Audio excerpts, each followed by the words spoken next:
guys, how are you all doing? I hope you're in the best of health. I hope you're drinking water and minding your business. If you're new to the channel, my name is Annie Paul, and it's so very nice to meet you. I make content on student advice, medicine, lifestyle, and natural hair. And today we're going to be starting a new series, and this series is going to be about women health, women issues. If this is something that you'd like to know more about, please keep on watching.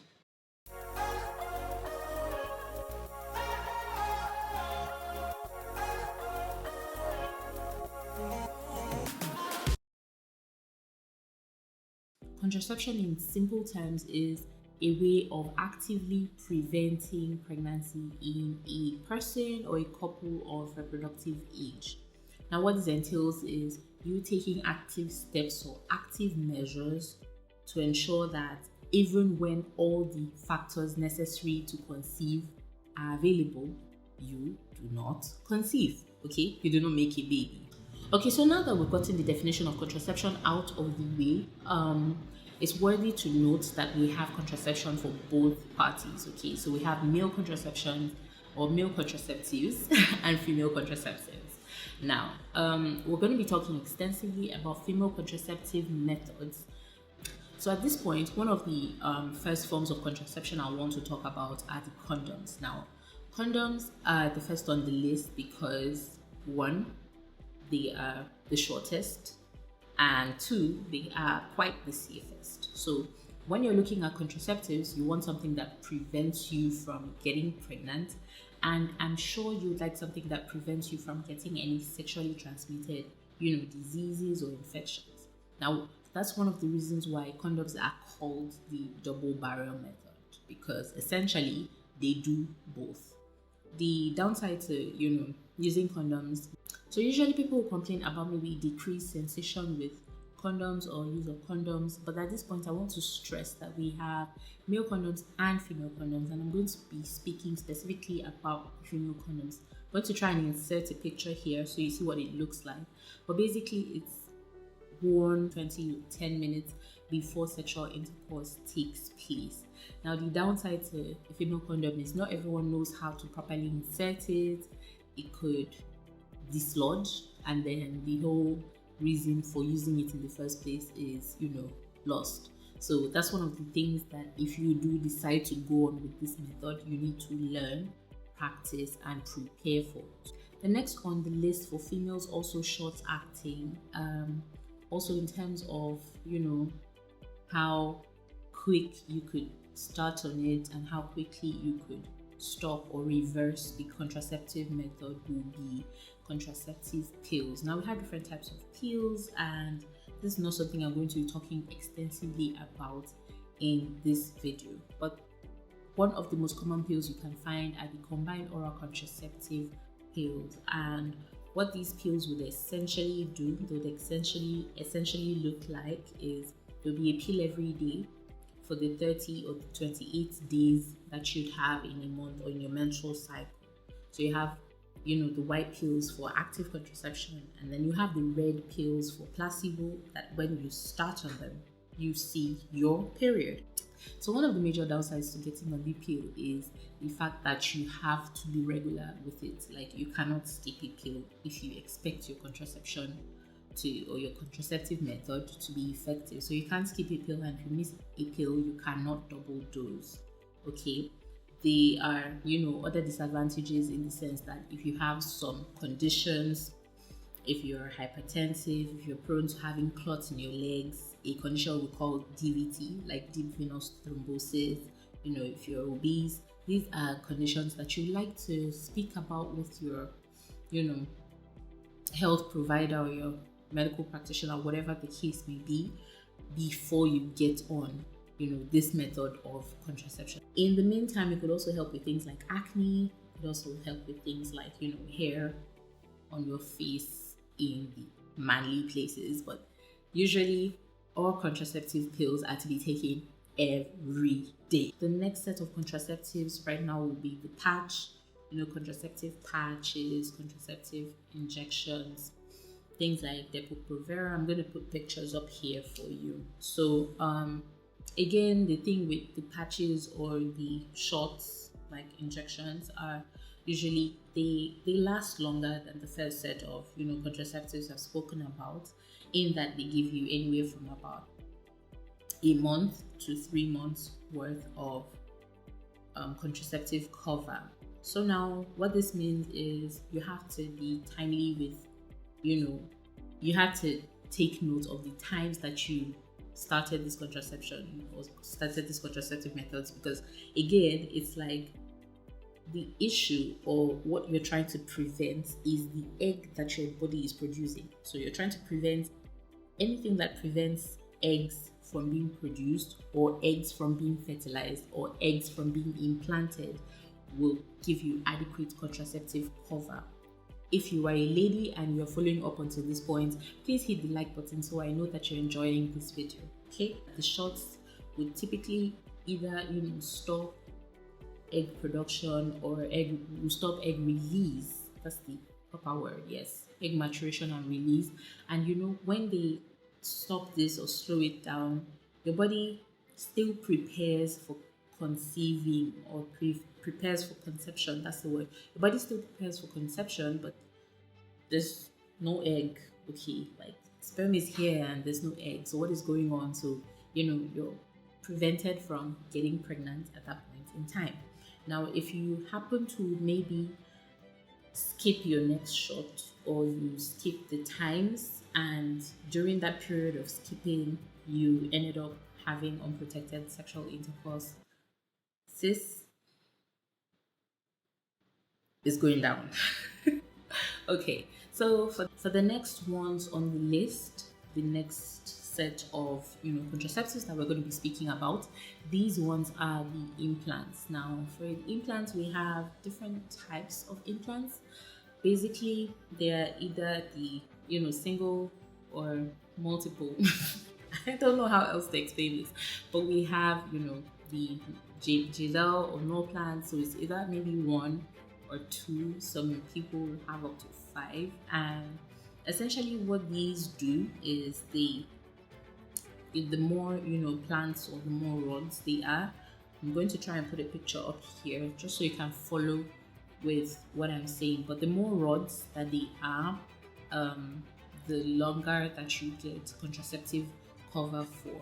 Again, these would either prevent the eggs from being released, or another way they can act is to thicken the mucus. It kind of prevents implantation if fertilization ends up occurring. Okay, so again, for these ones, you aren't swallowing them, you aren't wearing them as a patch on your body or anything, you aren't inserting them. You're going to have them inserted. Usually they're inserted on the arm. So we take the arms of our patients and we insert as many rods, or the rod that is most suited to meet their needs at the point that they are presenting to the hospital. We insert these rods, and usually in about a week they start to take action. As long as 3 years, as long as 2 to 3 years. Some people are covered for as long as 5 years. Yes, it's crazy, but some people are covered for that long with that little implant. One of the advantages of having this in situ or in your body, yes, would be that, one, it is not a, it's not a method that requires commitment, in the sense that if you're traveling, if you're stressed, if you're sick, if something happens, your pet died, your dog died or something, and you forgot to take your pill, you could end up making a baby. But like with this one, it's more like you insert it, or you have it inserted for you, and you are good. The downside to this is it has to be inserted by a medical professional, a health worker, someone who has the appropriate know-how to insert it for you. So it's something that you have to come into the hospital and then be counseled about and consent to it and sign and all of that. So it's quite tedious in that aspect, but it also could be quite rewarding depending on the stage of life that you are at. Now, another type of contraception that I like to speak about are the implants, the intrauterine devices. So these ones actually go inside you, like down there inside you. And first off, they usually work by the same way, thickening the mucus and stopping implantation. So the egg maybe ends up getting fertilized through the thick mucus of your uterus, and it's trying to implant somewhere so baby can start growing, and then the intrauterine device is like, no, you are not going to be in here. So what that does essentially is that, and there are different forms of this, the hormonal ones and the non-hormonal, or usually the copper method. I've had a lot of patients say that with copper, they had heavy menstrual bleeding, and different things. So again, this is a method that you need to come into the hospital, be counseled, consent, and, get ready to get it in, And even after you get it in, you need to be coming for checkups to make sure one is rightly positioned. You need to be able to check if it is positioned well. So you're going to be taught how to check all of these things if that's something that you're interested in. Now, most of the patients that come requesting for intrauterine devices are usually maybe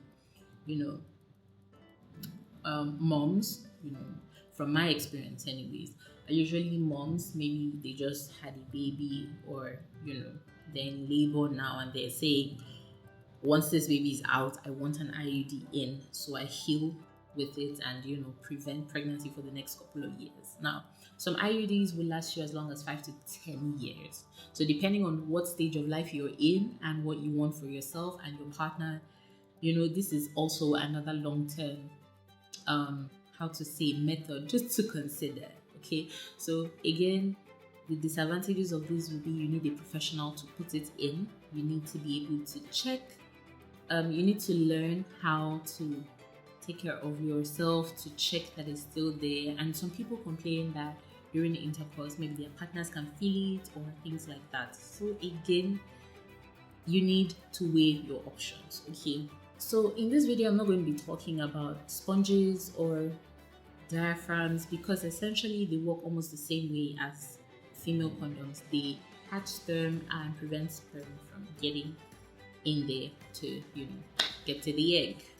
Okay, so another method that's quite common in this part of the world are actually the after pills, or post pill or post coital pill. So any drug that sells on the market in your side of the world that you can use after unprotected sexual intercourse to prevent pregnancy is known as an after pill.